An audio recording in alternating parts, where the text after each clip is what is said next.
Mesdames, Messieurs, chers téléspectateurs, chères téléspectatrices, bonjour ou bonsoir.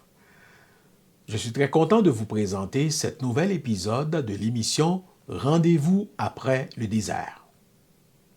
Je vous rappelle que cette émission est montée dans le but de nous aider à comprendre les événements qui ont marqué le peuple Israël de l'Égypte vers la terre promise. C'est un ensemble de réflexions aussi pour comprendre l'importance de ces événements-là et qu'est-ce qu'ils représentent, qu'est-ce qu'ils peuvent représenter pour nous dans notre cheminement aujourd'hui. Aujourd'hui, nous allons regarder ensemble le veau d'or dans le désert. Mais juste avant, comme d'habitude, baissons la tête et prions ensemble. Notre Dieu, notre Père, merci pour la vie. Merci pour ce que tu as fait dans nos vies, Seigneur. Nous te demandons pardon pour nos péchés. Fais-nous grâce dans ton amour. Seigneur, parle-nous. S'il y a des choses dans nos vies qui entravent notre adoration, révèle-nous. Si nous avons des obstacles, Seigneur, qui nous empêchent à voir et à contempler ta face, fais-nous grâce, Seigneur. Fais-nous grâce, parle-nous, et que nous puissions mettre en application ta parole, au nom de Jésus. Amen.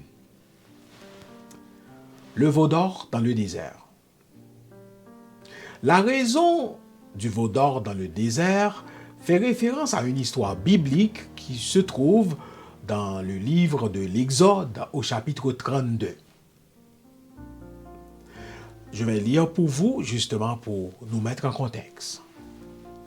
Lorsque le peuple vit que Moïse tardait à descendre de la montagne, il se rassembla autour d'Aaron et lui dit, « Allons, fais-nous un Dieu qui marche devant nous, car ce Moïse, cet homme qui nous a fait sortir d'Égypte, ne savons pas ce qui lui est arrivé. » Aaron leur dit, « Retirez les anneaux d'or qui sont aux oreilles de vos femmes, de vos fils, de vos filles, et apportez-les à moi. »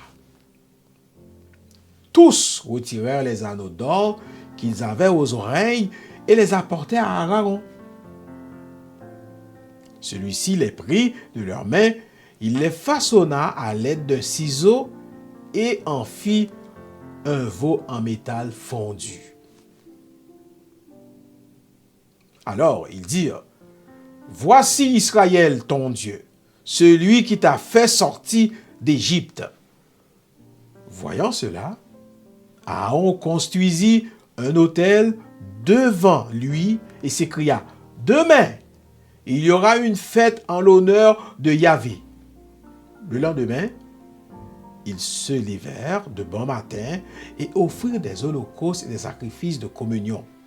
Le peuple s'assit pour manger et pour boire, puis ils se levèrent pour s'amuser. Le peuple Israël était en train de marcher dans le désert et Moïse était monté sur la montagne pour recevoir les tables de la loi. Pendant ce temps, les Israélites se sont lassés d'attendre et ont commencé à craindre que Moïse ne revienne pas. Ils ont alors demandé à Aaron, le frère de Moïse, de leur faire un Dieu pour les guider. Vous savez, Aaron a accepté et a fondu les bijoux en or des gens, comme nous venons de lire dans le texte, pour en faire un veau d'or. Le veau d'or était devenu un objet de culte pour le peuple israélien et cela a été considéré comme une forme d'idolâtrie, une trahison même envers Dieu. Imaginez qu'est-ce qui va se passer après. Moïse est descendu de la montagne et a été choqué de voir ce qui était passé. Après avoir parlé à Dieu, il a brisé les tables de la loi et a sculpté de nouvelles tables. Mesdames, Messieurs, chers téléspectateurs, L'histoire du veau d'or dans le désert est considérée comme un avertissement contre l'idolâtrie et la désobéissance à Dieu. Elle est souvent interprétée comme une leçon sur l'importance de la foi, de la loyauté envers Dieu, que des objets matériels. Mesdames, Messieurs, chers auditeurs, téléspectateurs, l'adoration, c'est l'enjeu principal ici, dans cet événement. Le veau d'or dans le désert est utilisé justement pour montrer le côté faible de l'homme, le côté impatient de l'homme. Et aujourd'hui, c'est encore plus présent car nous avons le sentiment que tout doit aller vite. Tout doit fonctionner en un clic.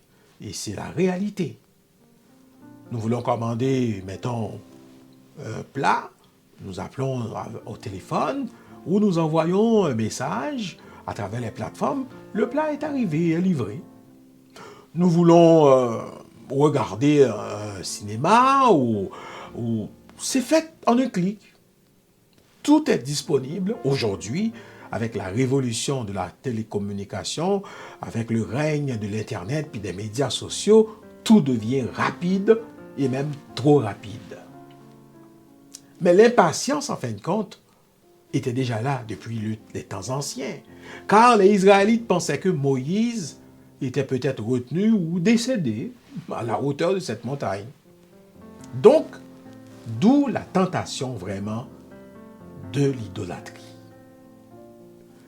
Le veau d'or, mesdames, messieurs, c'est l'idolâtrie.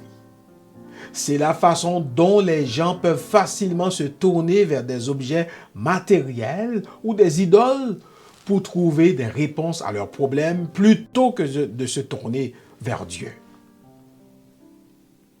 Le veau d'or, c'est adorer la créature au lieu d'adorer le Créateur. Donc,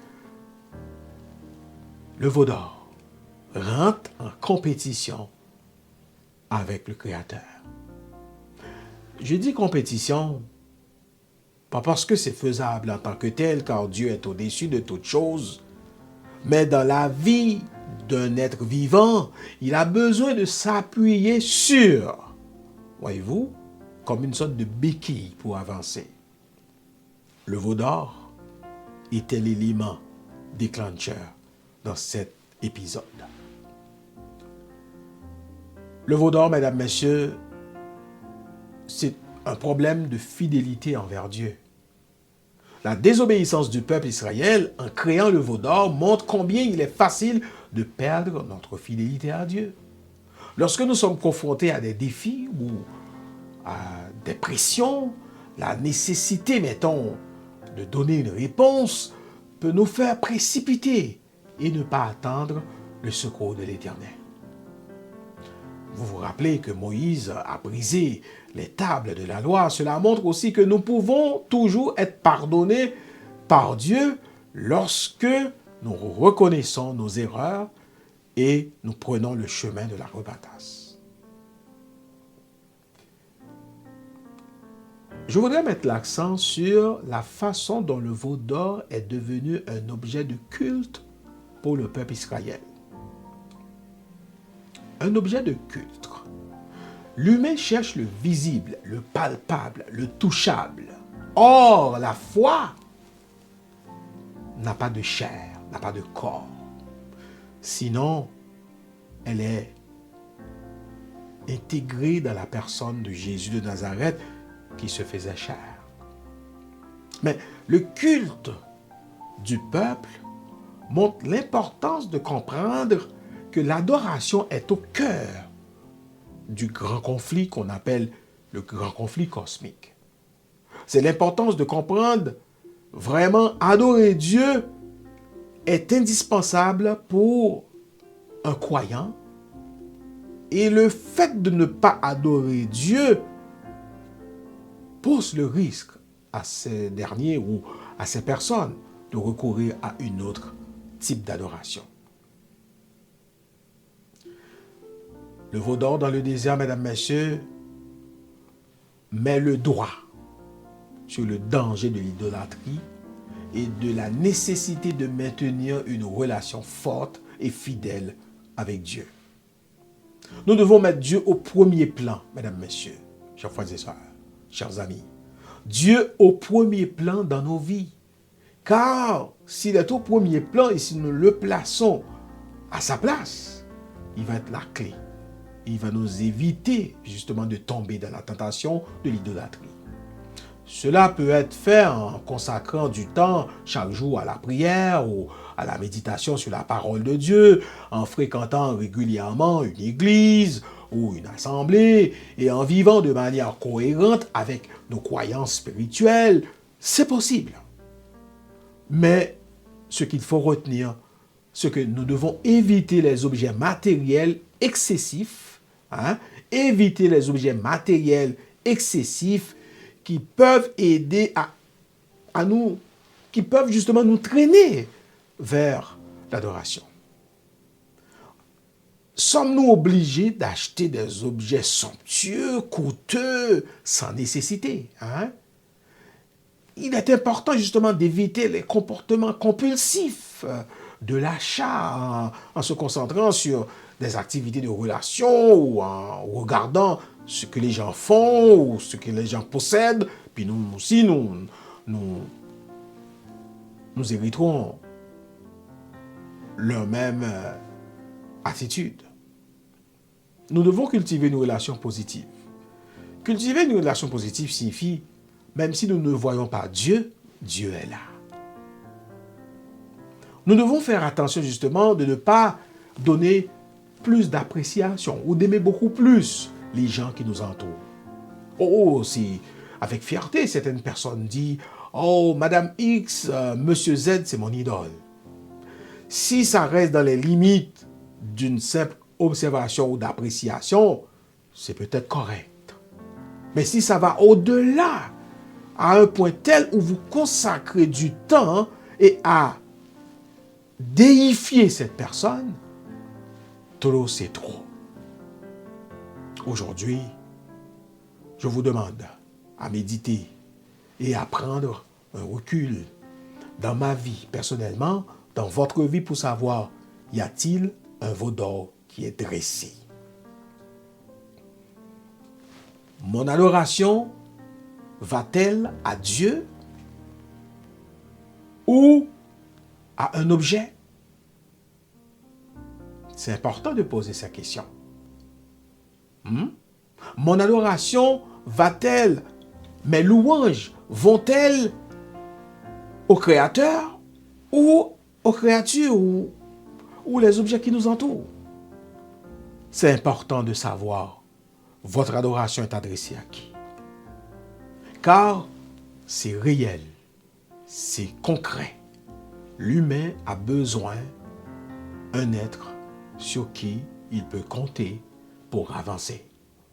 Comme un bébé a besoin de se prendre l'appui sur un mur ou sur une banquette pour se mettre debout et commencer à marcher, comme un enfant compte sur ses parents de la même façon qu'un employé compte sur son employeur de bon cœur pour l'accompagner dans la flexibilité et l'aider aussi à mieux se performer.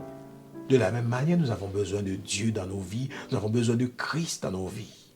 L'humain a besoin d'un être sur qui compter. Certains, c'est dans la connaissance. D'autres personnes, c'est dans la richesse. D'autres personnes encore, c'est dans la science. Mais gloire soit rendue à Dieu. Nous comptons sur Dieu, sur Jésus de Nazareth. Nous allons intercéder pour que Dieu puisse nous aider justement à lutter contre les veaux d'or qui se dressent devant nous pendant la traversée du désert, afin que nous puissions avoir le contrôle sur ces événements et faire en sorte qu'au-delà de ces choses, nous puissions compter les bienfaits de Dieu, voir sa grâce. Et si toutefois nous sommes tombés est humain, relevé est divin, Dieu va nous donner grâce. Dieu va nous faire grâce de relever et de continuer sur la bonne voie. Prions ensemble. notre Dieu, notre Père. Nous sommes devant toi parce que tu nous parles à travers ta parole. Oh, cet épisode, Seigneur, nous rappelle que les idoles, la magie, le festichisme, tout ce qui est hors de la grâce spirituelle sont à éviter.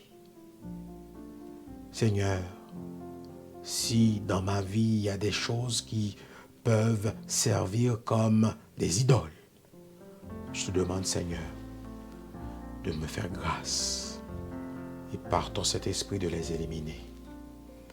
Je voudrais aussi te prier, Seigneur, pour chaque ami, auditeur, auditrice, téléspectateur, présentement. Tu vois nos vies. Tu vois leur vie. Nous te demandons, Seigneur, grâce, la miséricorde. Oh Seigneur, si c'est un objet qui représente un obstacle, si c'est une personne qui représente un sujet, si c'est la connaissance ou la science qui représente, Seigneur, des défis devant nous, fais-nous grâce de les surpasser. Fais-nous grâce, Seigneur, de les dominer et que notre adoration soit réservée à toi et à toi seul. En cet instant, Seigneur, pendant que nous te prions, nous te demandons de libérer ceux qui sont enchaînés. Nous te demandons, Seigneur, de délivrer ceux qui sont capturés. En ce moment où nous te prions, Seigneur, nous te demandons de poser ta main, Seigneur, sur ceux qui attendent une réponse. En ce moment où nous t'implorons ta présence dans nos vies, Seigneur, nous te demandons, Seigneur, de nous aider à traverser les déserts qui se trouvent devant nous. Seigneur, grâce, la miséricorde. Pose ta main sur ton peuple. Ta parole est vivante. Fais-nous voir ta gloire encore dans nos vies. Éliminer les idoles. Éliminer les veaux d'or. Éliminer les obstacles, Seigneur, qui peuvent servir un frein dans notre relation. Et faire en sorte que nous puissions communier avec toi. Oh, l'Éternel des armées. Fais-nous grâce. Aie pitié de nous dans ton amour. Aide-nous à cheminer dans la foi avec toi. Au nom de Jésus, nous t'en prions. Amen. Amen. Mesdames, Messieurs, c'était un plaisir pour cet épisode qui parlait du veau d'or. Vous pouvez commenter, vous pouvez partager. Vous pouvez aussi utiliser l'adresse que vous voyez à l'écran justement pour permettre à plus de personnes de brancher. Peut-être, qui sait, Dieu a un message pour ces personnes aussi. Mais entre-temps, je vous donne rendez-vous pour le prochain épisode.